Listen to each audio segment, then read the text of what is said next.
Napakadali na magpautang pero napakahirap na maningil kapag kabayaran na. Nagpo-post sa Facebook ng mga bagong bili na gamit, pero ang totoo naman nun baon siya. Bayad-bayad din kasi pag may time. Huwag yung puro ka, hindi ka naman big time. At isipin mo din kalagayan ng iyong pinagutangan, kaya bayad-bayad din pag may time. O anong petsa na? Kailan ka kaya magbabayad? Ba't binubukas-bukas mo lang ako?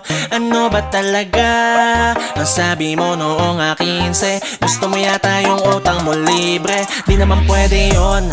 Ang tagal-tagal ko na rin nag-aantay na mahawakan yung pinautang ko ng aking mga kamay. Sabi mo kasi na hindi tatagal yung salapi, maibabalik mo din sa tamang panahon, kaya di ako humindi. Kain ng kain, bili ng mga bagong gamit, tapos pag singilan sila pa yung may mga gana magalit.